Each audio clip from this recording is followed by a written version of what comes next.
The night was dark and the sea was rough. The English ship, the Violet, bobbed like a tiny cork in the vast, unforgiving ocean.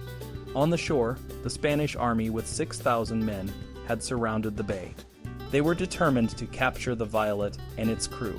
The Spanish had positioned themselves on the tower walls, in the harbor, on the watchtower, and in a large pinnace, a small, fast ship carrying 50 armed soldiers. The Violet was trapped, or so it seemed, but the English were not ordinary sailors. They were brave, resourceful, and some might say blessed by God. As the night grew darker, a strong wind began to blow, giving the Violet the power it needed to escape.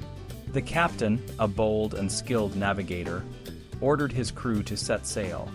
The ship moved through the bay, dodging the Spanish forces with such precision that it seemed almost magical. The Spanish, who had been so confident in their numbers, watched in disbelief as the Violet slipped past them. The pinnace, which was supposed to block the ship's path, had mysteriously vanished. It was as if the Spanish had disappeared into thin air. The Violet sailed out of the bay, free from the enemy's grasp. The Spanish, now desperate, sent a smaller pinnace to the Violet with a white flag of truce. They offered the English 18,000 crowns, a fortune in those days, and a promise of safe passage if they would return. But the English, who had just defied impossible odds, were not about to be bought. They continued their journey, leaving the Spanish behind in shame. The story of the Violet's escape spread quickly throughout England. It was a tale of bravery and ingenuity, a story that showed the English could outsmart and outmaneuver their enemies, even when the odds were against them. This story, and others like it, helped to build a sense of pride and unity among the English people.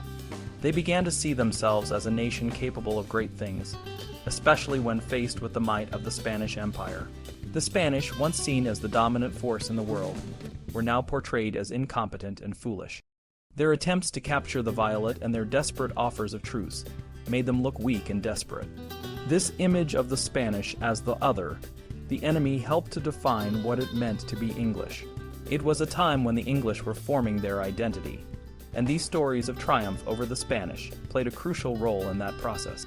In the following years, more tales of English heroism and Spanish incompetence would emerge. One of the most famous was the story of Sir Francis Drake, a sailor who became a legend in his own time. Drake's voyages and raids against the Spanish were celebrated in pamphlets and books, further fueling the national pride of the English people.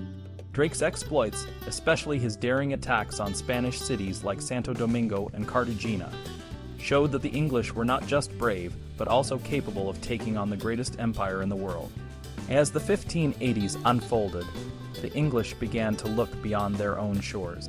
They saw the vast, unexplored lands of the New World as a place where they could build their own empire. The stories of the Violet and Sir Francis Drake were not just tales of adventure. They were a call to action. They inspired the English to explore, to expand, and to claim their place in the world. The Spanish, with their vast empire and powerful navy, were the perfect other against which the English could define themselves. By portraying the Spanish as cruel, incompetent, and ultimately beatable, the English were able to build a sense of national identity that was rooted in their own bravery, ingenuity, and the will of God. The Violet's escape was just the beginning. As the English continued to explore and expand, they would face many more challenges. But the lessons of the Violet and the heroes like Sir Francis Drake would stay with them, guiding them through the trials and tribulations of building a nation. In the world of the Byzantine Empire, which was the eastern part of the old Roman Empire, a big argument broke out about religious pictures or icons.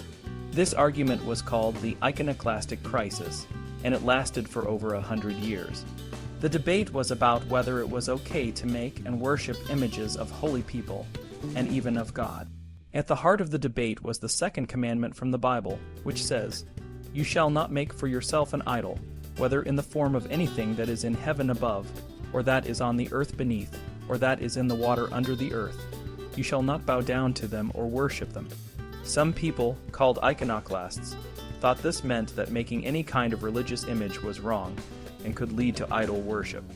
Others, called iconophiles, believed that images were okay and even helpful for people to understand and connect with their faith. One of the biggest challenges was figuring out how to make images of God, who is invisible. According to Christian belief, God is made up of three parts: the Father, the Son Jesus, and the Holy Spirit. Iconophiles argued that since Jesus, the Son of God, was a human being, it was acceptable to make images of him. They said that these images help people understand and feel closer to God.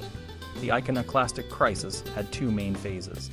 The first phase started in the 720s and ended in 787, and the second phase lasted from 815 to 842.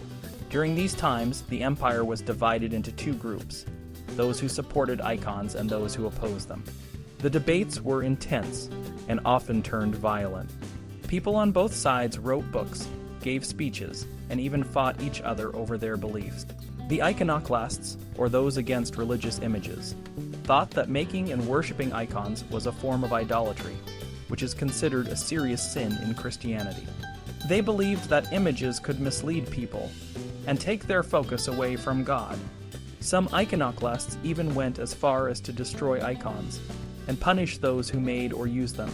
The iconophiles, or those who supported religious images, argued that icons were not idols, but tools to help people connect with God. They believed that images of Jesus, the saints, and other holy figures could inspire faith and help people remember important religious stories. They also pointed out that the Bible itself describes the use of images in the Temple of Jerusalem, suggesting that images were not always forbidden. After a long and sometimes violent debate, the iconophiles finally won. In 843, Empress Theodora, along with her son Michael III and Patriarch Methodios, officially restored the use of icons in the Byzantine Empire. This event is known as the Triumph of Orthodoxy and is celebrated every year in the Orthodox Church. The Iconoclastic Crisis had a lasting impact on Byzantine art and culture. It deepened the divide between the eastern and western parts of Christendom and influenced how religious art was created and used in the following centuries. Despite the debates, the use of icons continued to be an essential part of Orthodox Christian worship, helping people to feel a deeper connection to their faith. One famous icon that commemorates the end of the Iconoclastic Crisis is the Triumph of Orthodoxy icon. It shows Empress Theodora, her son Michael III, and Patriarch Methodios restoring icons to the church. This icon is a symbol of the victory of those who believed in the importance of religious images and the restoration of their place in the Byzantine Empire. The Iconoclastic Crisis was a complex and often violent period in Byzantine history, but it ultimately led to a deeper understanding of the role of religious art in Christian worship. The debate over icons continues to be an important part of Christian theology and art history, reminding us of the ongoing struggle to understand and represent the divine. In the world of the Byzantine Empire, the debate over the use of religious images, or icons, was a heated one. The iconophiles, or those who supported the use of icons, developed clever strategies to defend their practices. One of the most powerful arguments they used was the doctrine of Christ's incarnation, which means that Jesus Christ, who was divine, became human. This idea was crucial in justifying the creation and veneration of religious images. To understand the importance of Christ's incarnation in the debate, we need to look back to the early Christian teaching. The Council of Chalcedon, held in 451, was a significant meeting where church leaders agreed that Jesus Christ was both fully human and fully divine. This understanding became a cornerstone of Christian doctrine and was accepted across the Christian world. Both the iconophiles and the iconoclasts, those who opposed the use of icons, believed in this Chalcedonian definition of Christ. One of the earliest and most important figures to use the doctrine of Christ's incarnation to defend icons was Leontios, the bishop of Neapolis in Cyprus. Leontios lived from around 590 to 668 and was known for his efforts to convert people to Chalcedonian Christianity. He often found himself in debates with Jews, who accused Christians of practicing idolatry by venerating images. Leontios argued that the second commandment, which prohibits the worship of graven images, does not forbid the making of images, but rather the worship of them as gods. He pointed to the Old Testament, where God instructed Moses to make images of cherubim for the Ark of the Covenant and Ezekiel to create images for the temple. Leontios explained that Christians do not worship the physical images themselves, but use them to remember and honor God and the saints. Leontios used the word esfragida, seal, to emphasize the physical nature of Christ, which was previously invisible. He said that when Christians venerate the cross, they are not worshiping the wood, but are reminded of Christ's sacrifice and the reality of his humanity. This idea of the image as a seal, a representation of Christ, became a powerful argument for the iconophiles.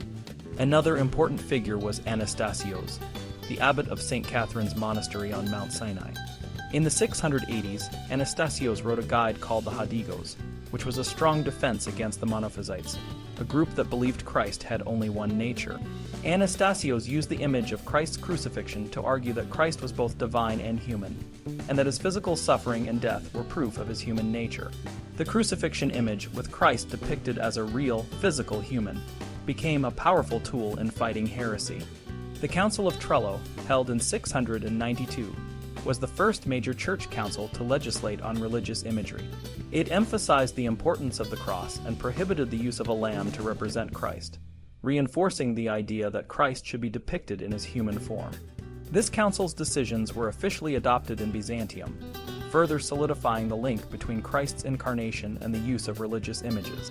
As the debate continued, the iconoclastic movement gained momentum.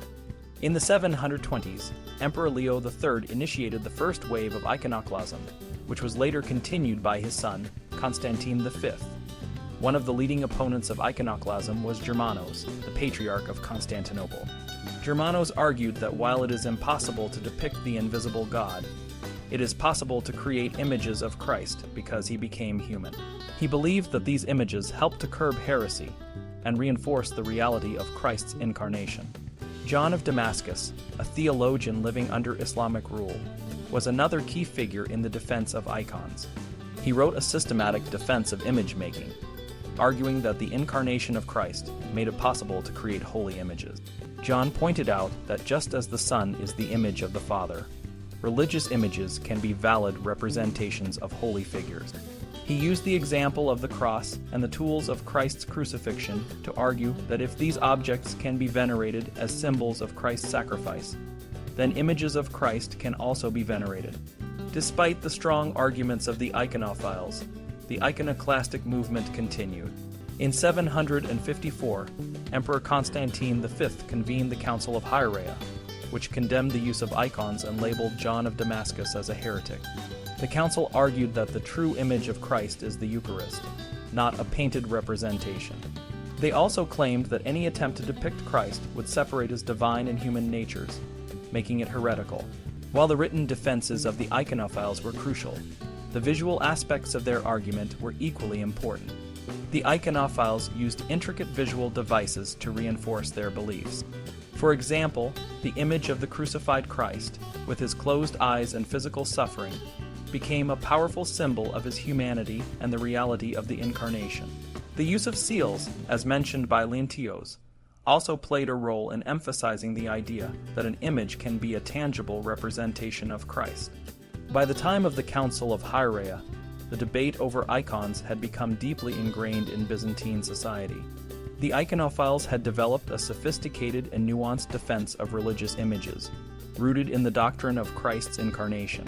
Their arguments helped to shape the way Byzantine Christians understood and venerated religious images, leaving a lasting impact on the spiritual and artistic life of the empire. The battle over the use of religious images in the Byzantine Empire was intense and complex. One of the key symbols in this battle was the cross. For the iconoclasts who opposed the use of religious images, the cross became their primary symbol. In the Hagia Iron Church in Constantinople, a golden cross in the apse became a powerful representation of their beliefs. This cross was plain but impressive, serving as a focal point for contemplating the divine. Despite the importance of the cross to the iconoclasts, the incarnation of Christ, his human form, remained a crucial theological concept for both sides. The iconoclasts saw the cross as a symbol of the pre-incarnate Christ, the Logos, while the iconophiles, who supported the use of images, connected the cross with the suffering and human flesh of the incarnate Christ. This difference became a significant point of contention. For the iconophiles, the crucifixion of Christ, with its emphasis on his suffering, became a powerful argument for the validity of religious images. Artworks depicting the suffering Jesus were used to defend the use of icons, and to criticize the iconoclasts after the conflict ended. The imperial legacy of Constantine V, a strong iconoclast, was continued by his son Leo IV, who ruled from 775 to 780. Leo IV was more focused on military campaigns against the Islamic invaders and the Bulgarians, and there is no clear evidence that he actively destroyed religious images. After Leo IV's death, his wife Irene became regent for their son, Constantine VI. Irene, along with the iconophile patriarch Tarasios, convened the Council of Nicaea in 787. This council restored the veneration of icons in Christian worship, emphasizing that images from Christ's life, especially his crucifixion, were important for teaching and bringing about emotional responses like contrition. The council's decision was significant because it was considered ecumenical, meaning that it was widely accepted across the Christian world. This marked a temporary end to the iconoclast movement. However, the victory of the iconophiles was short-lived. A new phase of iconoclasm began under Leo V, who convened an iconoclastic council in 815. Iconoclasm continued under the reigns of Michael II, 820 to 829, and Theophilos, 829 to 842. This period ended in 843 with the restoration of icons, marking a triumph for the iconophiles. Art played a crucial role in the defense of icons. In the early 700s, Christian communities under Islamic rule, such as those in Egypt, were producing decorative churches. One notable example is the Al-Ma'alaka, a wooden lintel from Egypt dating to around 734. It features scenes from the entry of Jesus into Jerusalem and the ascension of Christ, along with an inscription that emphasizes Christ's divinity and incarnation. This combination of image and text reflects the theological attitudes of the time and shows the importance of Christ's dual nature in portraiture. The Kh-Ludov Psalter, created shortly after 843, is a prime example of how the iconophiles used art to defend their beliefs. Kathleen Corrigan has identified the polemical nature of the Psalter, which includes anti-iconoclastic, anti-Jewish, and anti-Islamic propaganda. The illuminated miniatures in the Psalter were used to convey multiple layers of meaning. For instance, on Folio 2R, the first image the reader encounters is a medallion of Christ.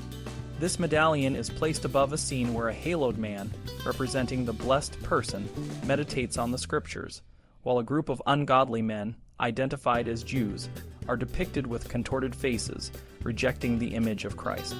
This visual arrangement suggests that the blessed man accepts Christ's incarnation, while the ungodly reject it, much like the iconoclasts. The medallion of Christ, therefore, serves as a visual defense of the incarnation and the use of images. Similarly, on Folio 3V, a medallion of Christ hangs above a stylite saint, possibly Simeon of Lesbos, who was persecuted by iconoclasts. The text from Psalm 4:1, "When I called upon him, the God of my righteousness heard me," is linked to the stylite saint, suggesting that he called upon God during his tribulation. This reinforces the idea that the stylite saint, a defender of icons, was in the presence of God, who performed miracles for him. On Folio 4R, the medallion of Christ is placed on the cross, alongside a depiction of David prophesying. The text from Psalm 4:6, "The light of your countenance, O Lord, has been manifested toward us," is emphasized, and the extra textual inscription, "David prophesies towards the cross," adds to the meaning. This unusual arrangement, where Christ's medallion is on the cross instead of his body, highlights the physical manifestation of Christ on earth and the importance of the cross as the instrument of his sacrifice. In these pages of the Kh-Ludov Psalter, the imago Kleipata of Christ serves as a powerful visual defense of the incarnation and the use of images. It emphasizes the presence of the invisible Godhead in the celestial realm and Christ's physical presence on earth, aligning with the iconophile debates of the time. These images not only defended the use of religious images, but also celebrated the triumph of the iconophiles over their adversaries. The Kh-Ludov Psalter is a unique and powerful book from the past, where images and words combine to tell a story about a big religious debate. This wasn't just any debate. It was a battle over whether it was right to make and venerate images of Jesus Christ. In the pages of the Kh-Ludov Psalter, we see how the supporters of images, called iconophiles, used clever techniques to defend their beliefs. One of the main strategies was to show that Jesus, who became a real human being, could be depicted in art. This idea was central to their argument, and they used it to fight against the iconoclasts, who believed that making images of God was wrong and even idolatrous. The K.H. Ludov Psalter is filled with illustrations that tell stories from the Bible and from the history of the Church. These stories are not just pretty pictures. They are carefully designed to send a message. For example, on one page, we see the Apostle Peter stepping on a man named Simon Magus, who tried to buy God's power with money. This is linked to another image where a church leader named Nicephorus is stepping on an iconoclast named John the Grammarian. The message is clear. Just as Simon Magus was a villain for his greed, John the Grammarian was a villain for rejecting the icons of Christ. Another important image is the golden medallion of Christ, which appears in several places. This medallion is like a seal or a stamp of approval, showing that the iconophiles believed their images were valid and important. The medallion is often shown alongside key verses from the Bible, such as when Christ is described as the light of the world. This reinforces the idea that the image of Christ is a way to see and understand the light of God. The K.H. Ludov Psalter also includes stories of saints who had miraculous experiences. For example, there's a story about a man named Eustathios who saw a vision of Christ while hunting.